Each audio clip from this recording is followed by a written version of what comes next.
Morning. The community development budget begins on page 103. Give me a second to get there.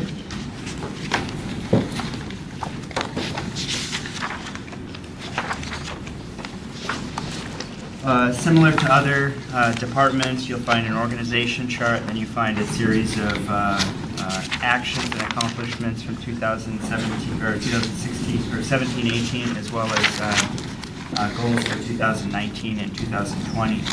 An area that I'd like to emphasize for 19 and 20 is, and this relays back into the way we structured our budget request this year, or this coming budget, is that we're going to have a lot of emphasis on permit software upgrade, which is an already budgeted item, as well as integrating permit software upgrade with electronic plan review. And also, this past Monday, we talked about the business license transition that will be occurring. So we're going to have a lot of emphasis in 2019 and 2020 on operational changes and learning new methods of doing business. I mention that because the budget that we've packaged for community development is it doesn't include any program improvements, and it includes very little in terms of line item changes. I'd be happy to go into any questions on the line items themselves, but that's really because we need to focus our energy on things that aren't necessarily expensive, but are going to be very time-consuming for us to kind of move into or evolve into this next way of doing business for us. Within our budgets, the line items begin on page 113. Community development operates out of a collection, or historically out of a collection of 5 different budget areas or categories. And those have been pet licensing, building department, planning department, environmental, and then administration. And the pet licensing, as you'll notice on the slide there, the pet licensing is shown here, but really is shown as moving out of the community development budget just due to the changes in the way the program is administered. So it's really the remaining 4 budget areas that we operate on. Councilmember Pelosi. Back on page 108. Oh, pardon me, 109, environmental services.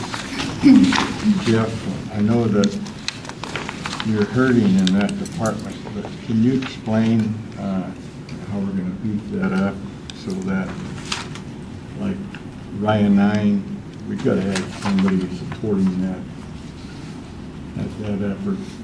And there hasn't been because of short of personnel. Yeah, I mean, so just for everybody's benefit, environmental services has been that group that in the past have been managed by Jenna Leonard, and then Maggie Gibson worked in that area as well, and both of those folks have left. So those are vacant positions right now, and we don't intend to keep those vacant. We intend to refill those positions, but there are probably a few modifications just in terms of focus to make sure that we're hitting those areas for regional partnerships and flood control district, RIA 9, RIA 10, being able to participate in those efforts and those initiatives, as well as climate action initiatives and greenhouse gas reduction and things of that nature. So it's a temporary hiccup in terms of 2 people leaving around the same time, but we intend to bolster that back up and get some staff. In the meantime, who's going to support those projects? Well, right now, I mean, the positions report to me, so I am the person that would be supporting those projects. As you know, with the flood control district, we've had a couple of our certified floodplain managers step in to help with, staff some of the meetings and things of that nature. So Dustin and so that is one thing that we've done in the last couple of years is we've broadened our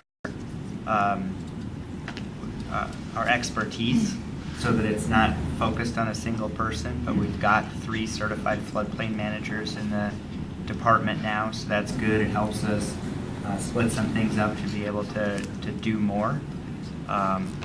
but we need to, right now for the RIAs, I am the person that is staffing that. Good to know.